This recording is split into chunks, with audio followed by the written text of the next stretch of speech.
kamusta ka? Muli, ito si Kuya Paul Valenzuela ng Grow in Christ. Isa sa mga bagay na hindi dapat nawawala sa isang Kristiyano ay ang pag-share ng Gospel ni Jesus Christ. Napakahalaga nito, pero marami sa atin ang hindi nakakapagbahagi ng Gospel dahil karamihan ay may mga iba't ibang dahilan. Ano man ang ating dahilan kung bakit hindi tayo nakakapag-share ng Gospel? Kapatid, hindi pa huli ang lahat. Kaya ka nga nandito sa video na ito ay dahil mayroon kang desire na matuto. Maraming mga paraan sa pag-share ng Gospel, pero itong mga ibibigay kong tips ay napakahalaga, and I pray na marami kang ma-reach out ng mga tao na wala pang relationship kay Jesus Christ. So tara, simulan na natin. Tip number 1. Study and understand the Gospel message. Sa pag-share ng Gospel, hindi natin kailangan na maging eksperto sa Bible o napakadalubhasa sa mga doktrina. Tandaan natin, ang pinaka-essence ng evangelism at ng Bible mismo ay nakasentro kay Jesus. Kaya para maintindihan natin ang purpose ni Jesus kung bakit siya ipinanganak sa mundo ito, namatay at nabuhay muli, basahin natin ang 4 Gospels. Ito ay ang Matthew, Mark, Luke, and John. At kung gusto pang mas lalong maintindihan ang salvation, isama mo na din ang Book of Romans. Alam mo, marami kang mababasa sa Bible na maaaring hindi mo pa maintindihan, pero huwag kang mag-alala. Tutulungan ka ng Holy Spirit na ipaintindi sa iyo ang mga bagay na gusto niya lamang na ipaunawa sa iyo at yung mga bagay na kailangan mo lamang malaman. Tip number 2. Always begin with prayer. Kahit maraming tayong alam sa Bible at kahit sanay ka na mag-share ng Gospel, huwag na huwag mawawala ang pananalangin before, during, and after your conversation.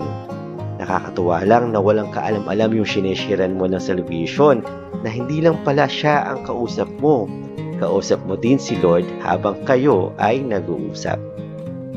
Tip number 3. Build not just a conversation but a relationship. Mas magiging maganda ang conversation natin sa isang tao kung magiging comfortable sila at makukuha natin ang kanilang tiwala. Paano natin gagawin ito? Bago tayo mag-share ng Gospel sa isang tao, alamin muna natin kung ano yung common interest and connections ninyo by asking some practical questions. Halimbawa, katulad ng saan siya nakatira, giving good and honest compliments sa kung ano ang mayroon siya o sa suot niya. Pwede din about any latest issue sa ating bansa or kahit sa isang artista o palabas.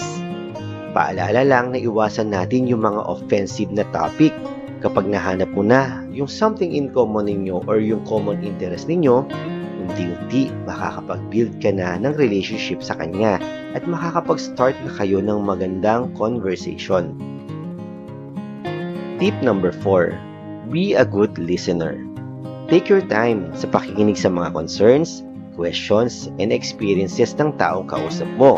Magagamit mo rin yung mga bagay na sinasabi niya para mas mapadali mong ipasok ang Gospel. Halimbawa, mayroon siyang mga challenges sa family niya. Pwede mong ikwento sa kanya ang Gospel by telling the story of Job at kung paano siya ni-restore ng ating Panginoon. Kung paano naging mabuti si Lord kay Job, ganun din si Lord sa kanya. Tip number 5. Share your personal testimony. Maraming mga paraan para mag-share ng Gospel, pero ang pag-share ng personal testimony mo na kung paano ka niligtas ni Lord, napaka-powerful ito. Bakit? Dahil ikaw mismo ay na-experience mo ang pagbabago sa buhay mo dahil sa ating Panginoon. At mas naman ng kausap mo yung pagiging genuine and authenticity ng story mo habang ikinikwento mo ito sa kanya. Minsan pa nga, sa sobrang amazing ng ginawa ni Lord sa buhay natin, napapaluha na lang tayo habang tayo ay nagkikwento. Maaari ka din gumamit ng testimony ng kaibigan at kakilala mo. Maaari ka din magkwento ng testimony ng ibang mga sikat o kilalang mga tao na binago ni Kristo. Tip number 6.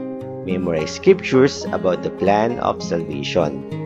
Sa pag-share ng Gospel, huwag na huwag mawawala. Una, ang prayer. Pangalawa, ang paggamit ng mga Bible verses.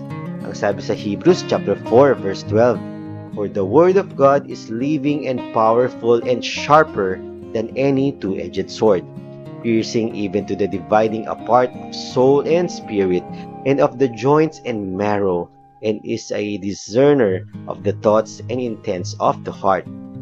Kahit gaano kaganda ang ating paliwanag o storya, wala pa rin mas makapangyarihan kumpara sa salita ng ating Panginoon.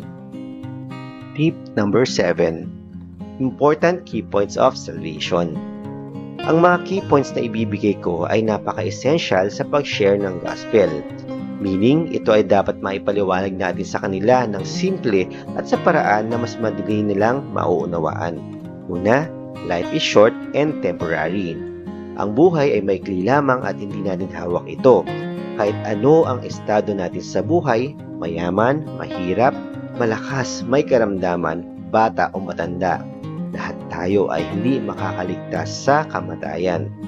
Pangalawa, we are separated from God because of sin. Dahil sa kasalanan ng ating mga ninuno na si Adan at Eva, namanan natin ang kanilang mga nagawang kasalanan. Kaya naman, wala tayong pag-asa na makaharap sa ating banal na Diyos sa langit. Pangatlo, Jesus is the only way. Hindi tayo maliligtas kahit gaano pa tayo kabait o kahit gaanong laki ng naitulong natin sa ating mga kapwa.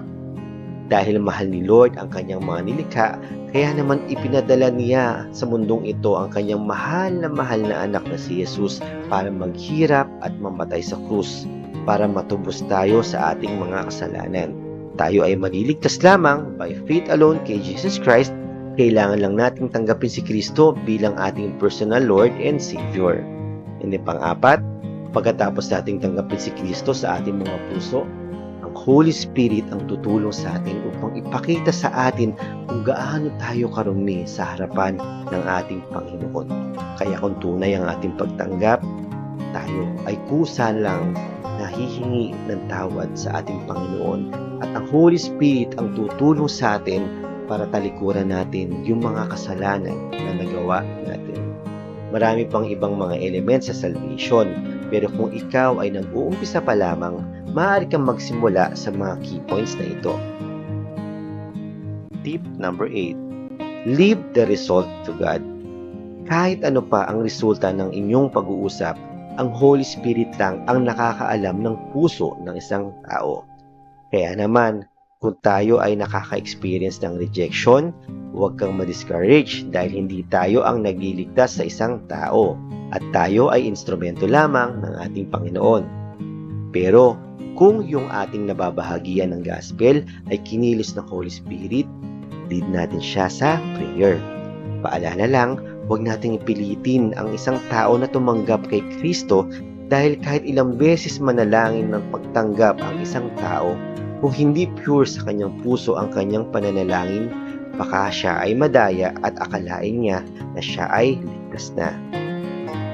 Tip number 9. Invite them to church or a Bible study group. Tumanggap man o hindi yung tao na nabahagian mo ng gospel, sama mo siya palagi sa panalangin at patuloy ka lang sa pag-invite na maka-attend siya sa iyong church or Bible study group. Tip number 10. Win the person and not the conversation.